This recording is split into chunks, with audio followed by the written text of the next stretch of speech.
Hello and welcome to Ivas. आप सभी प्यारे साथियों का स्वागत, अभिनंदन व वंदन है। I hail you at Ivas my dear. इस समय बड़ा ही पावन समय चल रहा है। एक तरफ रमज़ान का पावन मंथ और दूसरी तरफ नवरात्रि। तो ऐसे अवसर में निश्चित तौर पर मुझे पूरी उम्मीद है कि आप लोग सभी लोग सौहार्द के साथ इन दोनों ही महापर्वों का आनंद ले रहे होंगे। और माय डियर, एक बात मुझे और भी कहनी है इस क्लास को कमेंट्स करने से पहले कि हमारे कुछ लर्नर्स सब्सक्राइबर्स बहुत ही एक्टिव हैं और मुझे बड़ा अच्छा लगता है और मुझे इस चीज़ की खुशी है कि आप उन चीज़ों को उठाते हो, अपनी बात को कहते हो। इससे पता है, मैंने एक आपको एक से आप लोगों से एक ईडियम पूछा था और वो ईडियम था, क्या था? Man of words, MAN, man of words. मैंने शायद उस समय, कभी कभी ऐसा फ्लो में हो जाता है, उस समय मैंने मैन ऑफ वर्ड बोल दिया था। तो वहाँ पर कुछ साथियों ने हमारे कमेंट करके बताया और मुझे बड़ा अच्छा लगा। और वास्तव में ऐसा होना भी चाहिए। जब इतने एक्टिव, इतने अच्छे सब्सक्राइबर्स आपके सामने होते हैं तो टीचर के सामने और भी एक रिस्पॉन्सिबिलिटी का बोध आता है। और मेरे अंदर ये तो है कि मैं हमेशा अपनी गलतियों को एक्सेप्ट करता हूँ। और देखो, to is human and to forgive is divine. तो माय डियर, निश्चित तौर पर मैन ऑफ वर्ड्स, जिसका मतलब होता है वचन का पक्का, वायदे का पक्का, ये आप लोगों ने सही जवाब दिया है। अब हम लोग आज के क्वेश्चंस की शुरुआत करते हैं और मैं आज आपको बता दूं कि इन क्वेश्चंस में बहुत ही सिलेक्टेड क्वेश्चंस हैं और आज का जो एक ईडियम है, यदि आप उसको सही कर लोगे तो मुझे बड़ी खुशी होगी। और ईडियम को मैंने प्रारंभ में ही रख दिया है। पहला क्वेश्चन स्क्रीन पर,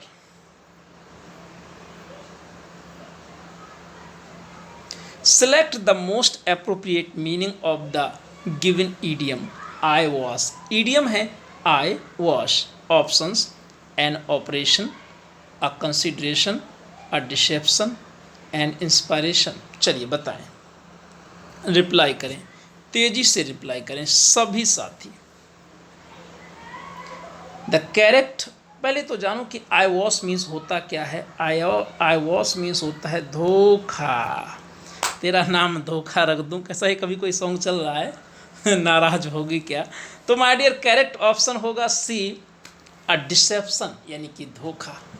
नेक्स्ट ऑप्शन की ओर चलते हैं और वो है हमारा question number 2। Select the correct passive form. Are you blaming me for ruining your business. चलिए रिप्लाई करिए। हमेशा ध्यान रखो, जब हमें वॉइस चेंज करना है, एक्टिव से पैसिव बनाना है, तो ऐसी अवस्था में हम सबसे पहले देखते हैं कि आर लिखा है और हमारा जो न्यू सब्जेक्ट होगा वो मी का आई हो जाएगा, यानी कि एम स्टार्टिंग में आना चाहिए। फिर एम के बाद आई आ जाएगा। और एक विशेष बात समझिएगा, जो मेन वर्ब का फॉर्म दिया है वही बी का फॉर्म लगा दो, यानी कि बीइंग हो जाएगा। तो am I being blamed for ruining your business, correct option is B. Next question number 3, आइए देखते हैं।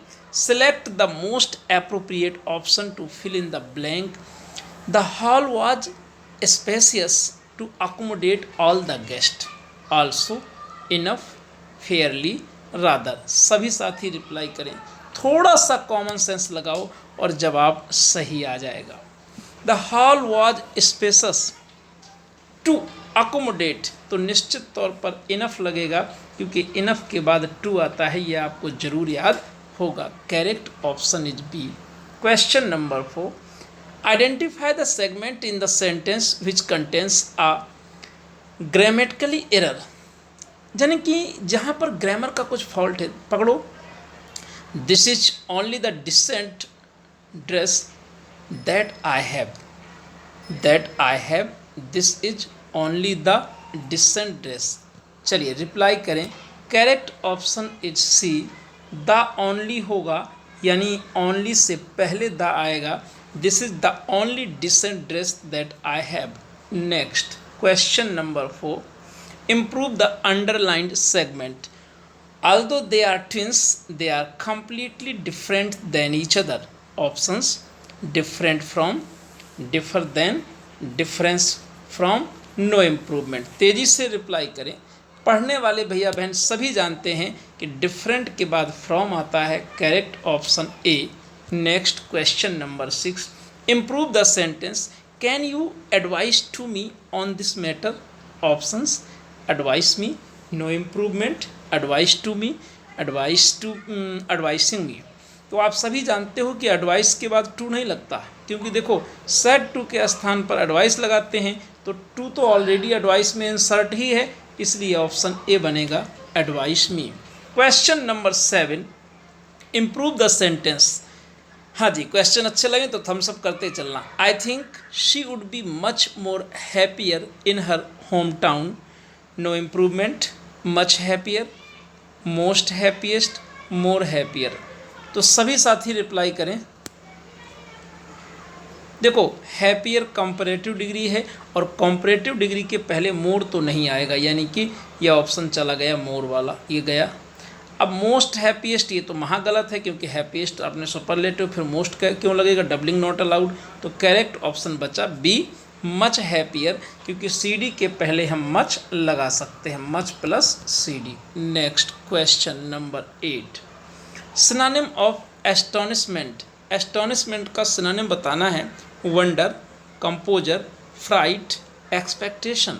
तो माय डियर, एस्टोनिशमेंट मीन्स होता है अचंभा, और अचंभा को हम कहते हैं आश्चर्य। क्या बोलते हैं जी, आश्चर्य।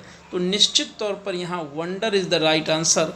कंपोजर मीन्स शांति होती है, फ्राइट मीन्स भय, और एक्सपेक्टेशन मीन्स उम्मीद। Correct option A. Next question number 9, select the correct active form. His services were recognized by his community. तो पास्ट इंडेफिनिट है, एक्टिव बनाना है तो वर हट जाएगा, यानी कि his community recognized his services. क्या करेक्ट आंसर होगा ए, और सारे ऑप्शंस आप देख सकते हैं। आइए लास्ट क्वेश्चन आज का करते हैं, improve the sentence. You will be in trouble if you don't obey to my orders. Obey with me, no improvement, obeying me, obey me. ओबे के बाद भी जब ऑब्जेक्ट आता है तो टू नहीं लगाते, correct option is D. You will be in trouble, तो मैं परेशानी में हो गई, इफ़ यू डोंट ओबे माई ऑर्डर्स, यहाँ पर डी ऑप्शन करेक्ट हो जाएगा।